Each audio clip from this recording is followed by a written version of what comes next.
Olá, tá chegando aí agora?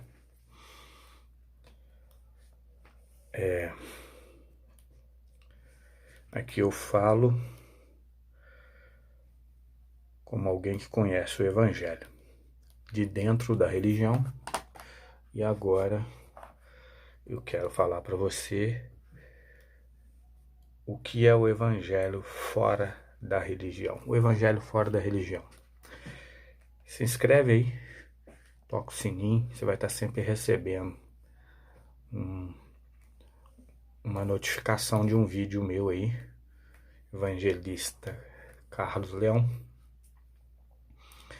Já fui pastor de igreja do sistema religioso e hoje eu prego o evangelho do jeito que eu entendo. Eu tive coragem de sair do sistema religioso e estar aí agora pregando o evangelho de graça do jeito que ele foi pregado por Jesus Cristo, nosso Senhor. Então, eu sou um servo de Jesus que prega o reino de Deus de graça. Para alguém aí que não entende o que é de graça, é como se fosse uma filantropia, um bem que a gente faz aos outros. Então, um bem maior, tá? Não tenho lucro nenhum, não dependo disso para sobreviver e tenho meu sustento e sou alguém que vive aí para falar do reino de Deus. Então, eu vou falar hoje sobre o Evangelho. Você já parou para pensar realmente o que os Evangelhos diz? O que está escrito? Você já tomou ciência? Quando você está lendo os Evangelhos, você que nunca leu, te aconselho aí a ver na internet, tem Bíblia online aí. Leia os 4 Evangelhos, Mateus, Marcos, Lucas e João escreveram a respeito da vida de Jesus, vida e obra do Senhor Jesus. E a minha vida hoje é pautada em contar isso aí. A minha religião se chama contar o testemunho de Jesus, o Cristo, através dos seus evangelhos, tá? Lendo a Bíblia, analisando tudo que Jesus fez, e uma das coisas que não me passou desapercebido é que Jesus, ele fugia dos doutores das leis, aquelas pessoas que eram treinadas na Torá, que é os livros Pentateuco, os 5 primeiros livros da Bíblia, que os judeus tinham como regra de vida, e os fariseus principalmente tinham mais de 600 leis, muitas outras leis fora do que estava no Pentateuco, eles acreditavam e pregavam, ensinavam aquilo. E Jesus, quando se manifestou, os judeus pensaram que ele viria como um rei, como foi Davi, um guerreiro que iria conquistar, ia derrubar Roma, ia levar eles ao poder novamente, a ser uma nação escolhida de Deus aqui na terra. Mas esse não foi o objetivo de Jesus. Ele não veio para ser um guerreiro como Davi. Mas eles esperavam, porque ele viria da descendência de Davi e sentaria no trono de Davi. Eles pensavam que iria ser desse jeito, que ele iria dominar todo o mundo antigo na guerra, na ponta da espada. E não foi isso que aconteceu. E naquela época, os sacerdotes, sumos sacerdotes, Anás, Caifás e toda a corja maligna que estava ali no poder de Israel religioso, eles não esperavam nada menos que um rei guerreiro, alguém que fosse os obedecer, como os reis, como Davi e outros, obedeciam aos sacerdotes. Então a importância dos homens tidos de Deus era muito grande, eles que ungiam reis, eles que faziam oferendas ali, ofertavam holocaustos a Deus em nome do povo, dos reis. Então era um poder muito grande que a religião tinha. E Jesus, ele simplesmente acabou com esse poder da religião. Então a gente vê aí hoje as religiões querendo ter um poder que Deus tirou deles, é a verdadeira cobra mal matada. Estão aí balançando o rabo com últimas gotas do seu veneno, mas Jesus ele simplesmente acabou com o domínio da religião dos bispos e sacerdotes sobre o seu reino, porque na verdade ele veio trazer um reino. Um reino, ele é o quê? Ele tem um rei, ele tem uns súditos, tem um povo que é escolhido desse reino. É isso que Jesus veio fazer. Totalmente o contrário que a religião pregava naqueles tempos e o que chegou até nós hoje, porque conseguiram inverter tudo que Jesus fez e trouxeram de novo o sacerdócio humano que tinha Israel agora no mundo, aqui no Brasil, em todos os outros lugares. Jesus fugiu da lei dos religiosos. O que Jesus fez? Ele foi andar com os pecadores. Agora você pensa bem. Aí a revolta entre os religiosos do poder foi gigantesca. Bom, como ele foi andar com pecadores, ele escolheu os desviados da sociedade. Ele fugiu dos homens de bem da sua época. E aí você pode pensar comigo, poxa vida, hein? Então, quando alguém chega na igreja, ele é alguém desprezado da sociedade, ele vai assentar nos primeiros lugares, ele vai ser bem tratado, ele vai ser bem cuidado e ele vai entrar para o reino de Deus. Isso acontece realmente. Mas isso acontece desde que essa pessoa entre no sistema religioso que está ali, dominante, aonde ele entrou. Se essa pessoa não se enquadrar nas regras da sua denominação, ele é descartado, destituído, separado, posto à parte, em alguns lugares excluídos, porque tem a igreja hoje, as igrejas evangélicas, até a igreja católica, todas as igrejas, elas vivem sobre um estatuto que domina a igreja. Esse estatuto é feito pelos homens que ali lideram a igreja. Então eles colocam várias barreiras e vários compromissos e rituais que você, para ser um deles, tem que cumprir. Mas Jesus, ele acabou com isso, tá? Jesus acabou com todos os rituais, cerimônias de homens, consagrações de bispos e apóstolos. Jesus acabou com isso tudo.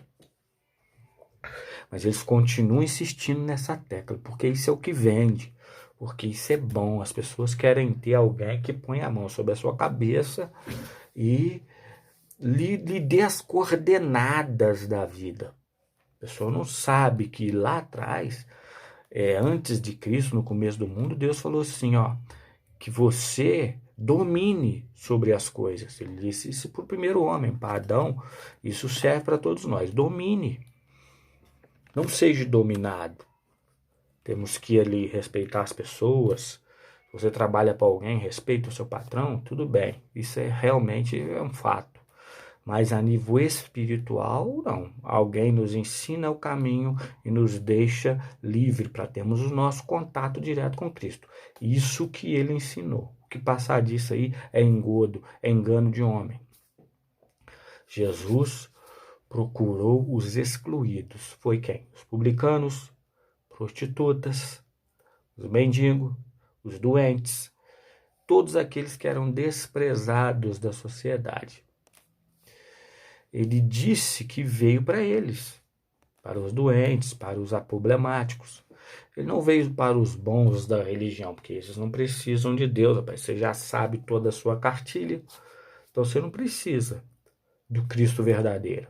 Se você segue toda uma cartilha religiosa, os mesmos cultos, no mesmo horário, as mesmas regras de preces e orações, você não precisa do Cristo verdadeiro. Você está acostumado em ser acorrentado num sistema religioso. Ó, você está preso. Para desatar isso aqui, ó, só o entendimento que o próprio Cristo pode te dar. Então ele não veio para isso. O cristão, dentro aí da Oturdomores, isso quem disse foi Agostinho, lá atrás, amor em família, é o começo de tudo, é nós amarmos uns aos outros. O cristão, ele é definido pela palavra, o cristão verdadeiro Ele é definido por algumas palavras. Uma delas é misericórdia, compaixão. Então, eu vejo isso muito pouco nos líderes de todas as igrejas. Porque misericórdia e compaixão quer dizer sofrer junto. Eu não vejo o Papa católico sofrendo junto com as pessoas. E nos países africanos, andando com aquelas roupas maltrapilhas, comendo barro, comendo vegetais estragados. Eu não vejo os grandes líderes, quando eles visitam esses países, eles não tiram sua beca linda, limpa, bem vestido, seus adornos. Ele não se faz como um deles. E nem os pastores, quando vão a Israel, esses lugares, vão em caravanas e participam de grandes eventos, nunca se misturam realmente com a dor do sofredor. Isso a gente não vê. Misericórdia e compaixão quer dizer sofrer junto. E eu não tenho visto isso. Nunca se viu sofrer junto. E quando Jesus falou, foi perguntado a Jesus, quantas vezes devo perdoar meu irmão?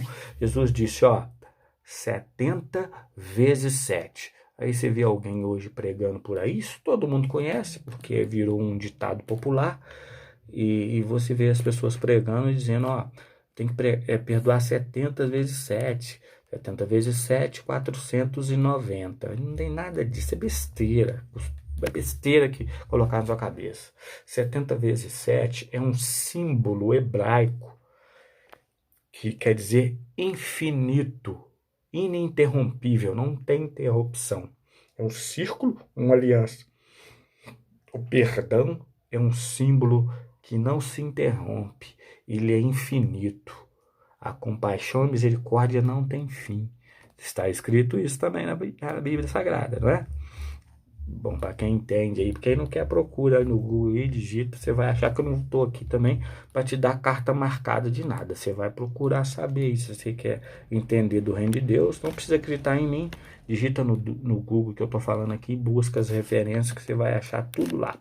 Poderia até falar, te dar mastigado, mas meu propósito não é esse. É despertar a sua curiosidade, é despertar o seu interesse, é movimentar o seu intelecto, para você aí exercitar a sua vida sem estar dependendo de outras pessoas fazer isso para você. Símbolo hebraico de 70 vezes 7 quer dizer infinito. Não tem fim a quantidade de vezes que você tem que perdoar alguém que te ofendeu. E isso não é pregado. Se você ofende alguém que está numa liderança, um líder de uma igreja, ele vai cortar sua cabeça ali, no sentido figurado, tá? Ele vai te tirar de cena, vai te colocar no banco ou te expulsar, porque ninguém quer ser interpelado, quer ser interrogado, quer ser indagado. Entendeu? Então, o símbolo 70 vezes 7, o amor que a gente tem que ter, além do natural, entendeu? É impedir que crimes sejam cometidos aí na esfera emocional, na esfera religiosa, é a gente amar as pessoas, entendeu? É ajudar o diferente, é odiar o pecado e amar o pecador, entendeu? Sair dessa fórmula quadrada que a igreja inventou, que é do jeito dela, que tem que ser, entendeu? Fazem coisas absurdas em nome de Deus. E não tem nada disso. Implanta seus usos e costumes e põe isso na cabeça das pessoas em nome de Deus. E Deus, ele não é perverso, porque o que a gente vê nas igrejas é a perversidade dos homens, porque só escolhe os melhores aqui, e usam palavras para poder ludibriar a gente, Só toca instrumento aqui aquele que for treinado, aquele que for um profissional, que acompanha todos os ensaios, porque para Deus tem que ser o melhor. Só canta aquele que sabe cantar de verdade, aquele que é um bom cantor, porque para Deus é o melhor. Só prega aquele que fala muito bem eloquente, conhece a Bíblia, mas isso não é importante. O mais importante é que ele fale o que eu mandar, o que a religião determina, o que as regras aqui determinam, que ele pregue aquilo que não fira a nossa mentalidade e ideologia de crescer a nossa denominação, que ele não tenha confronto conosco, que ele reze na nossa cartilha e que ele acumule dinheiro, bens e riquezas para a nossa instituição. Cobre o dízimo, cobre as ofertas, use o nome de Deus e enche a igreja, então tá tudo certo. Usa o nome de Deus para tudo, para os nossos atos perversos de induzir as pessoas. Isso começou muito lá atrás, época de Constantino, quando começou o catolicismo, a venda de indulgências. Vendia um pedaço no céu. Você quer comprar um pedaço no céu, tem que dar tanto para a igreja, você tem que dar tanto da sua fazenda, tanto dos seus animais, tanto da sua fazenda. Isso era lícito na época dos levitas, lá atrás, antes de Cristo, mas na nova era não. A partir de Cristo não, mas isso que os primeiros faziam, assim que se intitulou como igreja, a igreja católica fazia isso. Só é cristão aquele que paga, que dá à igreja boa parte do que se tem. Aí você vê, vamos sair do Brasil. Aqui no Brasil a gente vê que todas as cidades do país, as 5.800 e tantas cidades, o melhor terreno da cidade foi dado à Igreja Católica. E em volta desse terreno, sempre em volta dessa primeira Igreja Católica mãe, se construiu uma cidade. A cidade sempre, todas as cidades brasileiras. Você pode olhar no mapa, no Google aí, você vai ver, existe uma igreja católica no meio, no centro, São Paulo. Existe ali a Catedral da Sé. No primeiro marco da cidade, no marco inicial de São Paulo, na Sé, existe até um monumento ali. Estou falando que eu já morei lá, eu sei. Existe um marco ali e dali, da Sé, foi a cidade de São Paulo se alargando para todos os lados, norte, sul, leste, oeste. A cidade cresceu em torno do monopólio de uma denominação religiosa. A Igreja Católica também é uma denominação religiosa, ela não é a igreja mãe, ela é mais uma das tais, tá? Então, e as outras cidades do Brasil, porque o catolicismo dominou aqui no Brasil por quase 400 anos, antes que os crentes, os protestantes chegassem aqui, eles dominaram quase 400 anos. Então já tínhamos praticamente todas as cidades aí já prontas. Então eles fincavam, pelo menos as principais, né? Fincavam ali a sua igreja e ali eles, junto com os governantes, dominavam aí tudo aí. E isso, quando chegou o protestantismo, talvez alguém pensou, bom, mudou tudo, vamos pregar o evangelho na essência. Não, mudou só de nome e algumas coisas, mas continua no mesmo sistema, tá bom? Então, o cristão de verdade não faz acepção de pessoas, ele não julga, ele não condena, porque julgar, condenar e ser atributos exclusivos de Cristo. Ele é o único juiz sobre a minha vida, sobre a sua, sobre a de todos. Então aí a gente pega um texto lá de Atos dos Apóstolos, onde Filipe ia andando numa carruagem com um etíope. Filipe, ali, um judeu, com um etíope, um negro, um homem preto da África, da Etiópia, andando na mesma carruagem. Esse homem era um eunuco e ele não entendia o que estava lendo. Ele falou, Filipe, eu não entendo o que eu estou lendo, mas peraí, o Espírito vai te ajudar. E Filipe esclareceu ele. Imediatamente ele falou, posso ser batizado? Pode. Então Filipe desceu com aquele homem, batizou ele. Mas Filipe podia, se ele tivesse a mentalidade de hoje, bom, não vou batizar esse cara, porque ele não é homem de verdade, porque ele foi mutilado, porque ele é um negro, então, porque ele é de outro país, porque ele não tem dinheiro. Então, poderia ter acontecido várias coisas ali na atitude de Filipe, que é o que se faz hoje no Evangelho. Entendeu? Esse homem era de outra nação, tinha outro credo, falava outra língua, ele ia pregar o Evangelho de outro jeito. Mas Filipe não se atentou a isso, simplesmente aceitou ele e colocou ele para o reino de Deus. Então, quando alguém se apresentar a você aí com uma outra filosofia de reino de Deus, aceita ele, porque o reino de Deus não é seu, não é meu, ele é de Cristo e todo mundo está dentro. E quem é o juiz sobre nós é o próprio Jesus. Crê nisso.